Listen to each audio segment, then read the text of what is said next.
So I think with tiredness, it's like the intolerable aspect of it, that can be separated from the whatever real thing of tiredness there is. And that can actually be welcomed. So the things that go against us can be fully embraced.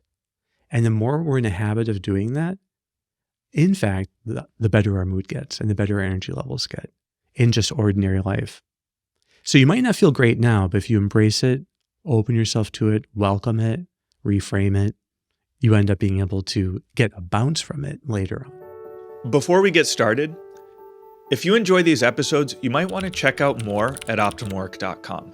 Our website offers unique content, tools, and exercises to help you thrive at work and beyond. We have an in-depth masterclass covering our entire theory of growth, daily recommendations for personalized advice, and a platform to help groups and organizations learn and practice optimal work together. You can get a free trial at OptimalWork.com. Now let's start the episode.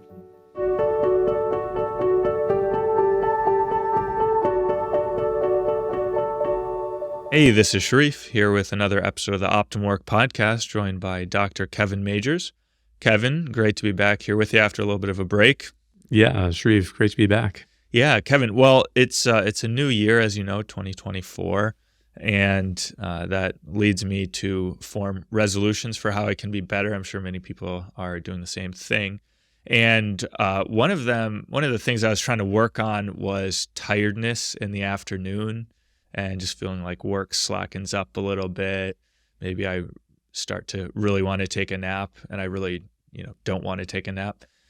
So I've been thinking a lot about that, and then kind of how to track my progress and how to track my goals, how to do goal setting. So I was wondering if I could get your thoughts on that. Yeah, absolutely. Where would you like to start? Yeah. So, one thing is that in the past I've used habit tracking apps. So basically the idea here is that you put in the thing that you want to do every day, or maybe you say, I only want to do it on weekdays. And then every day you log in and you check off, did you do it or did you not do it? And then it's kind of tracking over time. Are you getting better at performing this habit or this action, I should say? So what do you think of that? Is that helpful? Should I use that? Like, okay, I didn't take a nap today. Oh, I gave in and took a nap today. I didn't take a nap today. Like, is that a helpful way of approaching building this habit? It's a good question. It seems to turn constancy into an outcome. So that what we really want is for people to grow more constant. Now, I happen to know in your case that you were quite sick for a week, and I think that's where the whole nap business came in. Yeah, that's true. Right. So sometimes you were still like... But it becomes a habit, kind of. Yeah. Yeah, I know. Yeah. So your body does get used to it. And I think that we want to do things because we are developing a greater and greater attraction to the ideal. Ideals are what give us energy. And you cannot separate. And if there's like one lesson you can take from the entire literature on willpower, it's that you can't separate energy and motivation. Like energy and motivation just go together so closely. And we want to be motivated by ideals. So any kind of tracking, it could play a role if it helps people come up with strategies. So you would want it to be a pro-strategy thing that you're doing by keeping track of something. That way, if you can see like, ooh, I'm actually having like not a great run here. What is it? Well, it's because I'm not setting a stop time for this activity. So it keeps running over and that's what's throwing me off. Well, that to me is really helpful. Anything that helps you to be curious, to learn from mistakes, or just to learn from things not going as you had hoped, that's great. But you don't want it to become an outcome where like, now I'm being motivated by the streak and not wanting to have the violation effect instead of just actually like liking the better habit. Okay, so it's okay to track the habits, or I don't know, it can be good to track the habits. Yeah. As long as you're approaching it with a mindset of curiosity and seeing it almost as like data collection. So, yeah. Okay, I had a good run here, being curious, what was I doing? What worked? And then if you notice you miss a couple days in a row, hopefully, you're not doing that napping in the middle of the workday. But if you do, then you start to say, okay, what was the common thread there? What happened? Was I eating a big lunch, or what was it? Yeah. So you can be, um, if it leads to some kind of healthy problem solving.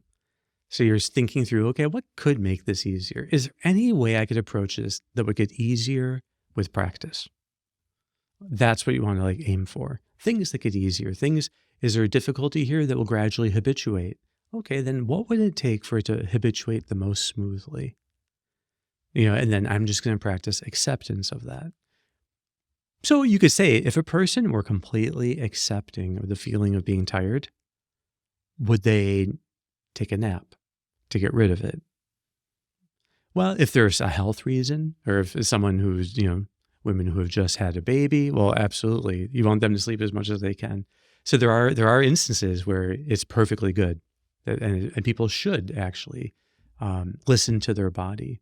But then you can also make a judgment, like, is my body asking for more than it really needs? And in that case, how do I retrain myself?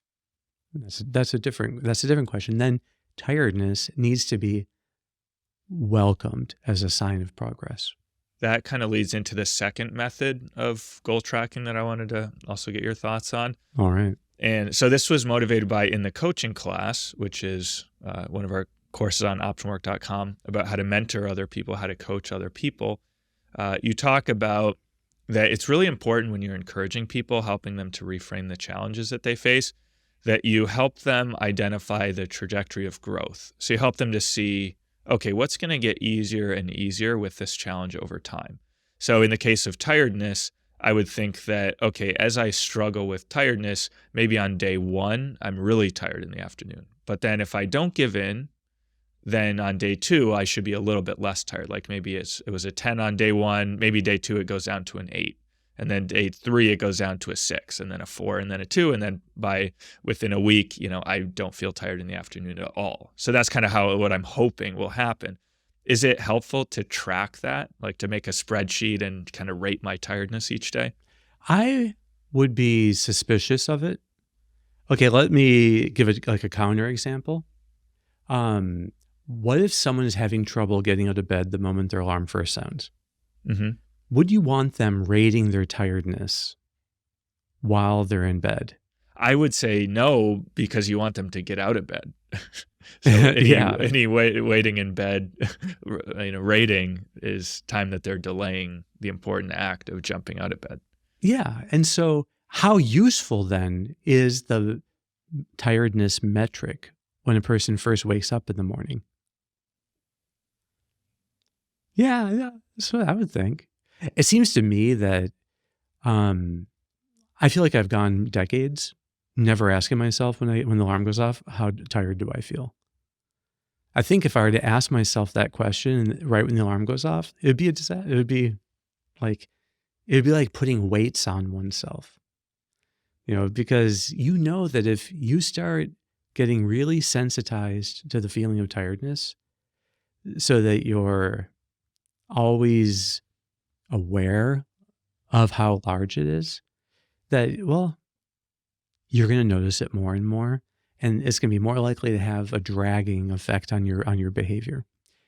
But like when you get out of bed in the morning, if you just jump out of bed the moment your alarm first sounds, it's never easier than that very first second. And it's twice as hard in the second and twice as hard in the third. It's like something exponential that grows, I think. So you just want to get out of bed instantly when it's easy. Well, I think there must be some kind of comparison then. Like, is it good to check your tiredness at any point in the day? Or does the very act of measuring it potentially set you up for a vicious cycle? Now, in that sense, everything, I think, what it all comes down to is your actual framing of tiredness. Like, are you trying to check your tiredness level at, say, early afternoon, as if this is something really bad you want to make go away? Mm-hmm. That may not be. That would be exactly it. Yeah. Now, for instance, say you're in a new job. Yeah, like if I were starting a new job, let's say running an emergency room in a major hospital, it's probably not that helpful for me to check my anxiety level repeatedly throughout each shift. It's probably not helpful the first week because you're just going to have so much adrenaline and everything's going to be crazy. It's probably not helpful the second. It's like at some point maybe it's helpful, but there are these transitions where it's bad. You don't need, as long as it's not impacting your performance. As long as, like in that case, as long as I'm trying to reframe the anxiety just as adrenaline that's going to help me, then I'm doing all that I need to. So with tiredness, then what's left once you've reframed it? So I'm not sure is anything that real. It's not like anxiety, which is adrenaline. And there's some kind of real thing there. And so I'm not sure with tiredness, is there actually anything real there to actually be reframed? Before we continue, a brief message. If you're benefiting from these discussions, please take a moment to hit like and subscribe. Doing so helps us to reach more people. So you're not just learning, you're also helping others to discover a path of growth and flourishing. Thanks for your support. So, okay, I guess one thread here that I'm picking up on is that it's not all that useful to be measuring and tracking and kind of observing yourself. But the much more important thing is that when you do, if you do feel tired, that you kind of embrace it and embrace the challenge that it's presenting to you. Yes. And you have to ask yourself, how can I use it to grow? How can the tiredness bring out the best in me? So, and there are these virtues that can be like hard to directly grow in that tiredness gives us a window into. For instance, constancy. So tiredness is a fantastic way of building this quality in oneself of constancy. Order, well, you can like work on order in your day just by putting, a schedule together, having to-do lists, turning each hour into some steps so that you know how you can go through. And intensity, well, you practice that directly with mindfulness. But constancy is hard to practice immediately. Like, okay, right now I'm just going to sit down, close my eyes and practice constancy. I would say though, like when you're actually really tired, you are doing that. So it gives you this immediate way of practicing constancy. Maybe another even higher virtue than that is generosity. So tiredness can add a kind of luster to any action. That if you're doing it for love, for another person, then it's even more generous love if you do it while you're tired. So parents taking care of young children, they're tired all the time. But boy, it does some wonders to making them selfless and generous. So it's an incredible forming tool. So you can see that, like, their life can be this wonderful training ground and how to forget about oneself, to be generous in serving the needs of the least among us. So that all applies to young kids as an example. Yeah. So that's a great example. And okay, it raises this other question about how do you reframe these things? And I think it's something that we're making also a course on anxiety that should be, up on OptimalWork.com in the future. So we're excited to be working on that, wrapping that up and releasing it. But no pressure. Okay. No pressure. Yeah. No pressure. I didn't mention a date. So there's no specific deadline we committed to. Exactly. So, but, okay, when you're reframing anxiety, and I think it applies also to tiredness, one way to experience is, okay, if I really accept this anxiety and embrace it and then it'll be less the next time. Because that's one of the promises kind of that we make. So that's almost like reframing the anxiety, but still in some way maintaining a negative frame of the anxiety itself. Exactly. And so it's conditional. We're trying to help people get past that. And with anxiety, you're talking about, okay, to see this as an opportunity to perform at your best, to love and serve other people. And I guess what we're saying also with tiredness is that too. So it's kind of getting away from this idea of growth almost, it seems like. Well, changing the notion of it. I don't know if you could speak to that a little bit. Yeah. So you have to wonder, anything that you're doing to manage tiredness, is it anti-tiredness? It's like, are you trying to push down on the feeling of tiredness within you? Or like if you yourself were a graph of tiredness and imagine, okay, now my tiredness is at a 6. Are you trying to get it to a 5 or a 4? So, well, there are some things that people can do. Obviously, caffeine, is something that helps people get through tiredness. But I think that tiredness itself doesn't necessarily mean that your performance on anything you're doing will be impaired. There's been a lot of research into this. This gets into, just to mention, one of the Pandora's boxes you could ever mention in any context, psychological, ego depletion. No, so people have read the research. It's just a mess. So not only are the studies of ego depletion, what that means is if you do some task where self-control is required, like you eat radishes instead of cookies. You have to keep, you can't eat the cookies, but you can eat the radishes. You're always saying no to the cookies. And then you go do some other task that you will do worse on that other task if you really had to say no to cookies. This is the original idea of ego depletion, which is the same as it's basically, in the literature, it's the same as fatigue. So if you look on willpower fatigue or just in general fatigue, they use the same kinds of studies to see what is it that, I don't know about, that causes, that they're asking this question, what is it that causes ego depletion and how do we fix it? And they came up with this idea, well, maybe glucose. So you have sugary things. Oh yeah, sure enough, it fixes ego depletion. But none of those studies are reproducible. They've been studied now enormously in the past 30 years. And if there is an effect size, it's tiny. So it looks like ego depletion has been disproven. Unfortunately, the main studies that initially disproved it also have not been replicated. So it's just a total mess. But what seems to be pretty clear is that if people believe that being tired will impact their performance, it is more likely to impact their performance. And if they believe it's irrelevant, it's irrelevant. And there are these weird studies from that showed that if people believe that you actually, when you're tired, it's because you've been working at your best, it actually is associated with better performance.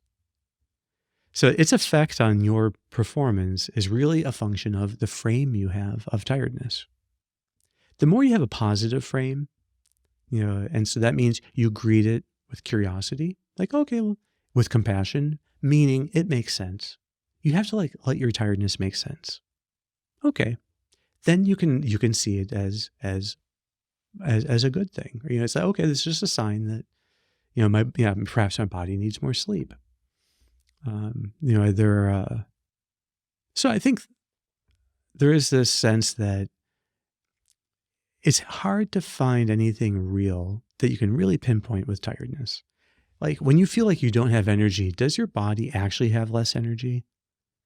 If we could put you into an fMRI machine that could measure total body energy, would it be less? I'm almost positive the answer is no.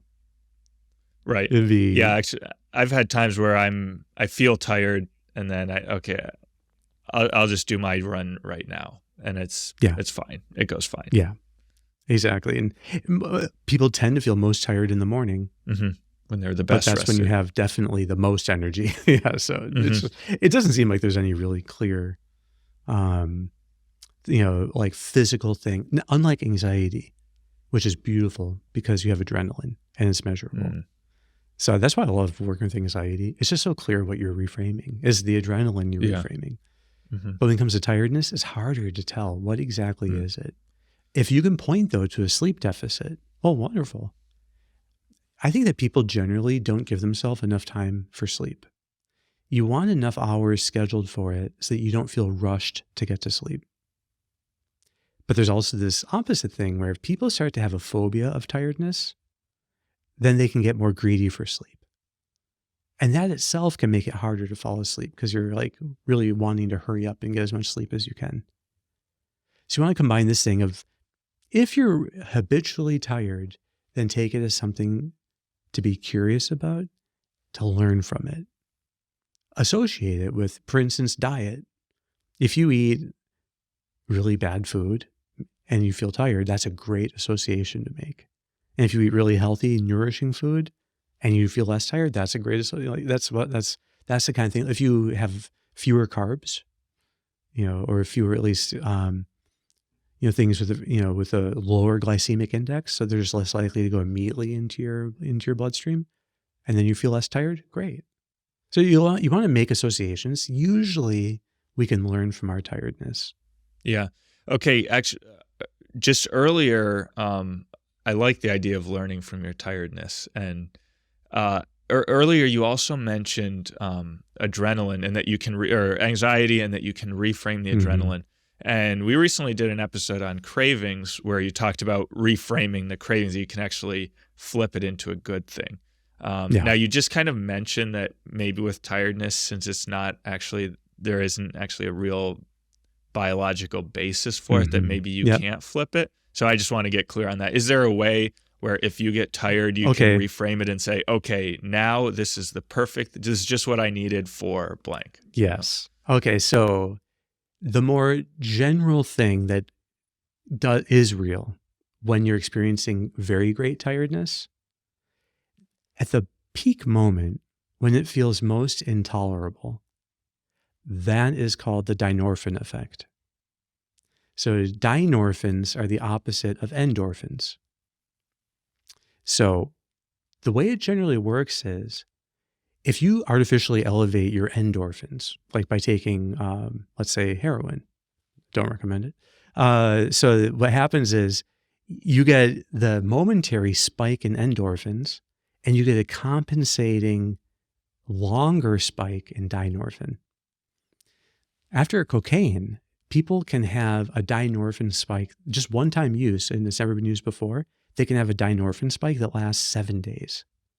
What that means is they feel this intolerable feeling for 7 days. So the dynorphins, when they're high, it feels intolerable. But if you voluntarily push up on dynorphins, then you get a compensating endorphin high that lasts for days. So, for instance, jumping in cold water. So doing some kind of ice plunge. It's a momentary spike in that you're deliberately pushing your dynorphins way up. So it feels, and you try to stay in the cold water until it feels intolerable. And you feel like you have to get out. You get through a few waves of dynorphins and then leave. Then you have like 2 days of great mood. Saunas have the same dynorphin effect. So I think that being, for instance, occasionally very sleep deprived and being very tired actually means probably you're like pushing up on dynorphins. The more you welcome that and say, okay, this will end. Eventually I will get some sleep. I think you might find that you have a boost later in endorphins because you voluntarily embraced the dynorphin effect. Mm-hmm. So, sorry, the dynorphin, okay, this is very interesting. The dynorphin, it comes basically when you do something that's bad or that you don't like? Yeah. I mean, in some way mortifying. Okay, so anything you do that actually feels like this real sacrifice, the higher the dynorphins go, the more intolerable it feels. So you want to do things that don't harm your health, but going about your ordinary life and occasionally being very tired can be fully embraced. And in fact, that would correlate with an endorphin push that could last days longer. Yeah, you're not talking necessarily about physically painful things, like, I mean, with the not cold, the damaged tissue. Yeah. Right. Yeah. Okay, I think maybe the thing that I'll try, the claustrophobia, like feeling like I'm just stuck in a very tight place and I can't move. It's like, so should I go and like maybe go into my dresser drawer and just stay there for like 30 minutes? And I think that would push up my dynorphins. That would produce it? Yeah. You could even just imagine doing it, probably have the same effect. Yeah. Fasting. Okay. I know you were talking about doing a 36-hour fast. That would be definitely pushing up on dynorphins. I'm at hour 2 of my 36-hour fast. No, nice. No. Okay. So that's how anything that you. So I think with tiredness, it's like the intolerable aspect of it that can be separated from the whatever real thing of tiredness there is. And that can actually be welcomed. So the things that go against us can be fully embraced. And the more we're in a habit of doing that, in fact, the better our mood gets and the better our energy levels get in just ordinary life. So you might not feel great now, but if you embrace it, open yourself to it, welcome it, reframe it, you end up being able to get a bounce from it later on. Wow. And then, so should I keep track every day of whether I embrace just to tie it back into the beginning, just to check Yeah, off? that would be something, because then it's like, I fully embrace the feeling of tiredness in the light of my ideals in this on a scale of 1 to 10. That could be rated, because that's something that's in your control. Whether or not you feel tired isn't in your control. So rating it doesn't seem right for a behavior modification program, but whether or not you're bringing ideals into a difficulty, well, that's in your control. And that can be. One other just thing to mention is a fascinating thing about tiredness that has been studied is, interestingly, the more people welcome interruptions when they arise, the less fatigue they tend to feel in general. The more people end their workday and switch it off and then don't do work in the evening, the less fatigue they feel. And those things are found, do they correlate with each other? And they all correlate with less fatigue. Just to say, there's something very interesting that the better we are at switching off work, whether it's an interruption that you give your whole attention to, and then you go back to work, or at the end of the day, you just switch it off. The better we are at doing that, the more energy in general we tend to have. So I would just say, if people are often at work feeling tired, they need to see too, like, how are they at switching things off? Because the better we are at that, at least this has been found in some studies, that in general, the less tired people feel during the day. Well, that's great, Kevin. That's a very practical point, actually, to end on. I think I need to start doing that a little bit more. Great, Sharif. So great, Kevin. Well, that's all we got for this week. Until next time. All right, we'll be back. Thanks a lot. Thanks for tuning in to today's episode. If you enjoyed our conversation and you're looking for more in-depth guidance, check out OptimalWork.com, our unique platform that delivers content, tools, and exercises to help you thrive at work and beyond.